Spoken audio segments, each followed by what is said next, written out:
Bonjour Stéphane. Bonjour Anan, bonjour Jerry. Bonjour Stéphane. Comment ça va? Très bien, et vous? Oui, ça va. Bienvenue. Merci. Alors ce matin, Stéphane, vous nous emmenez à la découverte de l'économie kenyane à la faveur des élections générales qui se sont tenues hier dans le pays.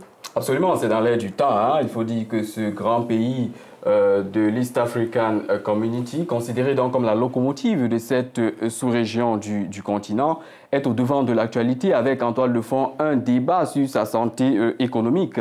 En Algérie, il faut dire que deux camps s'opposent sur la question. D'une part, les pourfendeurs du bilan de l'actuel président Uhuru Kenyatta qui dénonce un endettement au-delà des 50% du produit intérieur brut et un développement à double vitesse basé sur la décentralisation. D'autre part, ceux qui estiment que l'économie kenyane est stable, avec une croissance portée par des grands travaux tels que la ligne ferroviaire reliant la capitale Nairobi au port de Mombasa. Voici à ce sujet le regard de Philippe Hugon, qui est directeur de recherche à l'IRIS, c'est l'Institut des relations internationales et stratégiques à Paris, en France. Alors, je dirais que le Kenya est un pays relativement diversifié. C'est un pays où l'agriculture reste quand même importante et les exportations sont portées par quelques produits qui, a priori, paraissent mineurs, mais quand même donnent des devises, comme les fleurs, le thé, etc. C'est donc en partie un hub vis-à-vis de East African Community. C'est quand même le pôle majeur. Il a développé un système financier et un système bancaire extrêmement efficient. Il a été le siège de nombreuses multinationales, puisque Nairobi est un lieu d'attractivité des investissements directs étrangers. On a quand même un PIB qui donne un revenu par tête de l'ordre de 1400, 1500 $ par habitant, ce qui est quand même pas du tout négligeable. On est dans ce qu'on appelle réellement un pays à revenu intermédiaire. Well, Stéphane, you mentioned the presidential election, Kenya's presidential elections. Vous avez mentionné les élections présidentielles dont on attend les résultats. Est-ce que l'économie est affectée?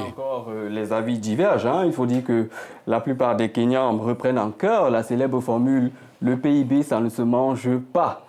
Une allusion à peine voilée à la hausse des produits de base due à la sécheresse ou encore à l'hydre de Lerne que représente la corruption. Écoutons à nouveau Philippe Hugon qui tente de dresser un bilan des années Kenyatta au plan économique. On peut dire que durant la présidence de Kenyatta, sont quand même globalement au départ les zones Kikuyu proches de Nairobi qui ont été les premiers bénéficiaires, mais paradoxalement la politique de décentralisation conduit à investir dans beaucoup de zones qui ne sont pas Kikuyu. Donc en réalité, on a un peu un paradoxe, c'est que le pouvoir en place, qui a donné une prospérité à une partie de la population, a mis en place un processus qui lui-même est considéré par cette population comme profitant à d'autres zones. Donc moi je dirais qu'il y a évidemment comme toujours une certaine usure du pouvoir.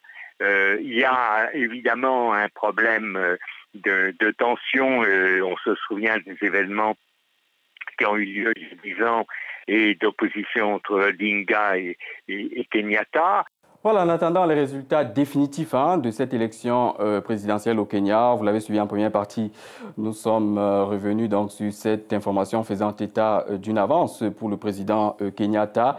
Rendez-vous la semaine prochaine pour une nouvelle édition, un nouveau numéro de la Chronique Business.